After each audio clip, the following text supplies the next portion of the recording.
Jimmy has discussed Iran's nuclear power, but what about Russia's power? And this is from Hala. Just today, Putin threatened any nation that interfered with their attack on Ukraine. He said there would be repercussions like they have never seen. He was referring to the nuclear bomb. What is your opinion concerning this threat? How good is their nuclear program? And is there a chance he could use it on the USA or the US with China's help? What do you think about that, Mark?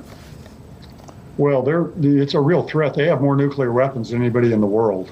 Russia does. They have a lot.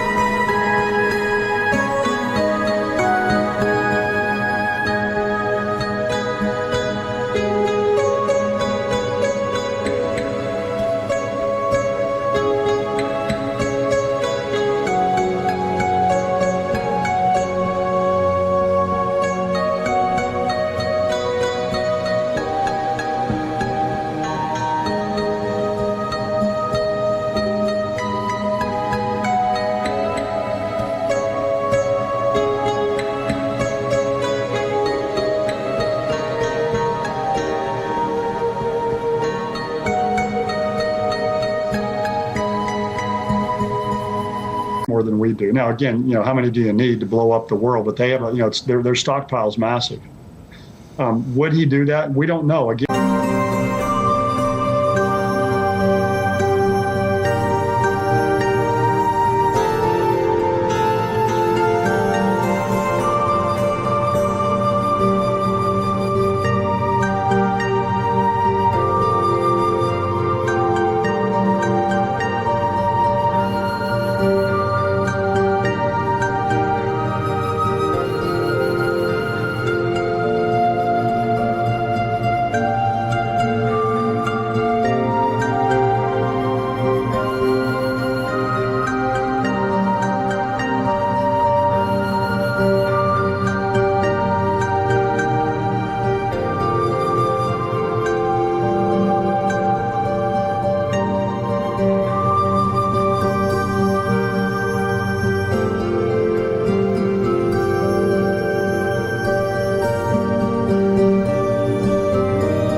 How far will Putin go?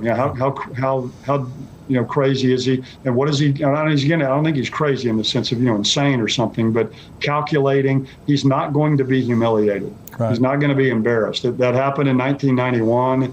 He's lived with that. He calls that the greatest geopolitical disaster of the 20th century. The worst day of his life, he said, is when he's clearing out his papers in East Berlin and having to go back to Russia. I mean, it was humiliation.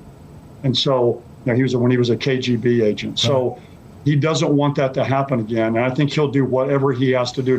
And right now, too, he's going to get backed more and more into a corner. There's going to be trouble at home. Your economy is going to begin to collapse.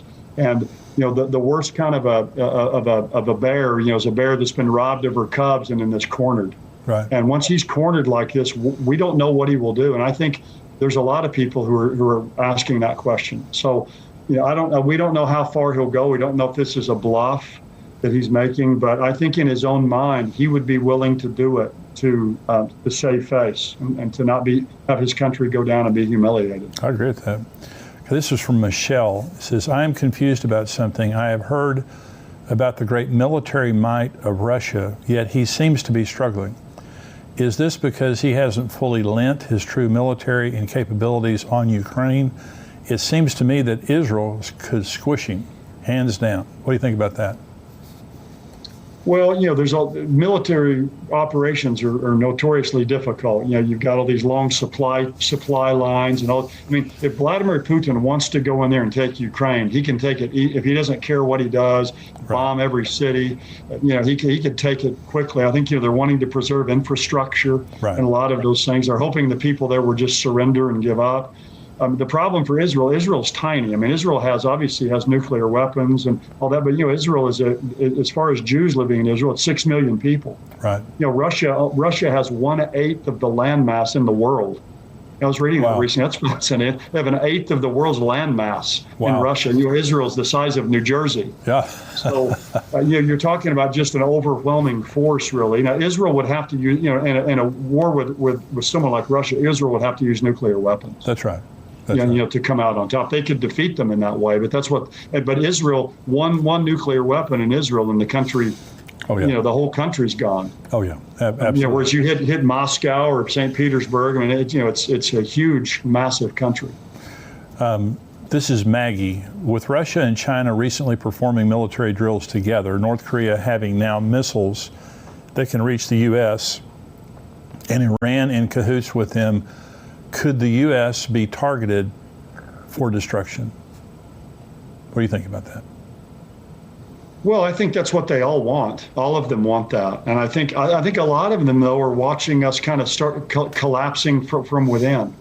Yeah, we're so focused on climate change that we're really sabotaging our own economy, with oil and gas. I mean, I think a lot of these countries are sitting and watching what's happening to our country and kind of allowing us to fall on our own sword. I think there's probably a lot of that. I heard someone say, and I really believe this is a very true observation, and that is we are so woke in our military. The present administration is so fixated, and that's just the truth, on making sure that the transgender is accepted into our military and all this kind of thing. And China is not woke. Russia is not woke. Iran is not woke. North Korea is not woke. They're not concerned about any of those politically correct issues. They're just building a military to destroy us. And so we are at such a disadvantage because of the weakness that we have shown the entire world. The withdrawal of Afghanistan, just on a tactical level, just showed how inept we have become. But this is something that's real troubling, is that the United States of America, we have the largest war machine in the world, but it's not the war machine that matters, it's the people behind that machine. And so, we are seeing the decline, and people ask, why isn't America in Bible prophecy? Or if we are, why are we not very pronounced? Well, obviously, we're not much of a factor at that point. Is that what you believe? That's right. Yeah, I think we're going to be weak by that point. I mean, the words used, woke, I'd say we're woke and weak. Woke and weak. We're woke and weak. And my view is that the rapture will and probably in convergence with other things that are all these other things we see happening in our culture that are weakening us. Then you add the rapture on top of that, where all the salt and light's taken out. Let's say 8% of the people in America are really believers. That's 30 million people. That's right. That are extracted. I mean, you talk about a drop on the Dow Jones the next day, and our military being everything sucked out of our country. It's we would become a third-rate nation overnight. Yeah, that's right. I want to thank you for watching this Tipping Point clip, and I want you to subscribe to the channel. I want you, if you're not a subscriber, go ahead and click subscribe there. And thank you for watching and subscribing. I want you to join our Tipping Point community at endtimes.com. For $7 a month, you can subscribe, and you have a 7-day free trial. So if you just want to check it out for 7 days, go on endtimes.com, check us out for 7 days, but I can promise you're going to love the content. You're going to be getting the Tipping Point show, the full show, every single week, as well as articles and video content from great teachers like Greg Laurie and Mark Hitchcock, and of course myself. Be sure to subscribe to be notified when we release more videos like this. God bless you.